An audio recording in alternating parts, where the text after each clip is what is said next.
बिस्मिल्लाहिर्रहमानिर्रहीम। अस्सलाम वालेकुम नाज़रीन।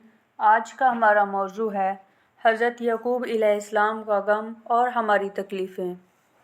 मुफस्सिरीन फरमाते हैं कि हज़रत यकूब अलैहिस्सलाम 40 साल तक नबी न रहे। 40 साल वो दिन रात रोते रहे।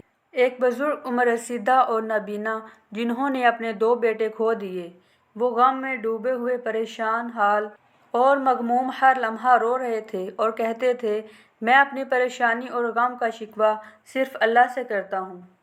ये आयत दिल पर गहरा असर डालती है। हज़रत अबू बकर रज़ी अल्लाह ताला अन्हा जब फजर की नमाज में इसे पढ़ते तो रो पड़ते और लोग भी रोने लगते। हज़रत उमर रज़ी अल्लाह ताला अन्हा का भी यही हाल था। जब वो ये आयत पढ़ते तो लोग जान लेते कि वो रोने लगेंगे और सब लोग भी रोने लगते। मैं अपनी परेशानी और गम का शिकवा सिर्फ़ अल्लाह से करता हूँ। एक रात हज़रत यकूब अलैहिस्सलाम सजदे में थे और शदीद गिरिया कर रहे थे और बार बार कह रहे थे, ऐ मेरे रब, क्या तू मेरी कमज़ोरी पर रहम नहीं करता? ऐ मेरे रब, क्या तू मेरी ज़ईफ़ी पर रहम नहीं करता? ऐ मेरे रब, क्या तू मेरी बढ़ी हुई उम्र पर रहम नहीं करता? ऐ मेरे रब, क्या तू मेरी आजिज़ी पर रहम नहीं करता? ऐ मेरे रब, क्या तू मेरी तंग दस्ती पर रहम नहीं करता? अल्लाह ताला फरमाता है, और इनकी आंखें गम से सफ़ेद हो गईं और वो अपने गम को दिल में छुपाए हुए थे। अल्लाह ने इन पर वही की, ऐ यकूब, मेरी इज़्ज़त और जलालत की कसम, अगर यूसुफ मर चुका होता तो मैं इसे तेरे लिए ज़िंदा कर देता। फिर दूसरे दिन इन्हें खुशखबरी मिली और उन्होंने फरमाया, क्या मैंने तुमसे नहीं कहा था कि मैंने अल्लाह की तरफ से वो जानता हूँ जो तुम नहीं जानते। चाहे कितनी ही बड़ी आजमाइशें आएँ, कितना ही गम और फ़िक्र हो, चाहे कितनी ही मुश्किलें आ जाएं, कभी भी अल्लाह की रहमत से मायूस ना हो। ऐ अल्लाह, हम तुझसे ऐसी खुशी मांगते हैं जैसी खुशी हज़रत यकूब अलैहिस्सलाम को अपने बेटे की वापसी पर मिली। चंद वो आयात जो उम्मीद बख्शती हैं, रजायत और मुस्बत सोच की तरकीब देती हैं और रूह को मुस्बत तवानाई से भर देती हैं। तुम नहीं जानते, शायद अल्लाह इसके बाद कोई नया मामला पैदा कर दे और तुम्हारा रब तुम्हें इतना नवाज दे कि तुम खुश हो जाओ। बेशक हर तंगी के साथ आसानी है। गम न करो, अल्लाह हमारे साथ है।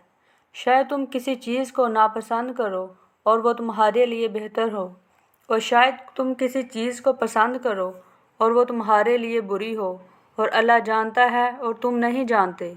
और अपने रब के हुक्म का सब्र से इंतज़ार करो, बेशक तुम हमारी नज़र में हो। और तुम्हारे रब ने कहा है कि मुझसे दुआ करो, मैं तुम्हारी दुआ कबूल करूँगा। कौन है जो बेकस की फरियाद सुनता है जब वो उसे पुकारता है और उसकी तकलीफ़ दूर करता है? बेशक अल्लाह हर चीज़ पर कादिर है, और ये अल्लाह के लिए आसान है। और उनके दिलों को जोड़ दिया। अगर तुम ज़मीन में जो कुछ है खर्च कर देते हो तो भी इनके दिलों को नहीं जोड़ सकते, लेकिन अल्लाह ने इन्हें जोड़ दिया। बेशक वो गालिब और हिकमत वाला है। शायद तुम किसी चीज़ को नापसंद करो और अल्लाह इसमें ज़्यादा भलाई रख दे, और अल्लाह की रहमत से मायूस ना हो। बेशक अल्लाह की रहमत से काफिर लोग ही मायूस होते हैं। कह दो, ऐ मेरे बंदो, जिन्होंने अपनी जानों पर ज़्यादती की, अल्लाह की रहमत से नाउम्मीद ना हो। बस बेहतरीन सब्र है और अल्लाह ही से मदद तलब करनी चाहिए इस पर जो तुम बयान करते हो, और मैं अपने मामलात अल्लाह के सुपुर्द करती हूँ। बेशक अल्लाह अपने बंदों को देख रहा है। और जब मेरे बंदे मेरे बारे में तुमसे पूछें तो मैं करीब हूँ, मैं दुआ करने वाले की दुआ कबूल करता हूँ जब वो मुझे पुकारता है। अगर अल्लाह तुम्हारी मदद करे तो कोई तुम पर गालिब नहीं आ सकता। क्या अल्लाह अपने बंदे के लिए काफ़ी नहीं है? ऐ मेरे रब, मुझे तन्हा ना छोड़, और तू बेहतरीन वारिस है। अगर आपको हमारी ये वीडियोस अच्छी लगती हैं तो इसे लाइक, शेयर और सब्सक्राइब करें। शुक्रिया।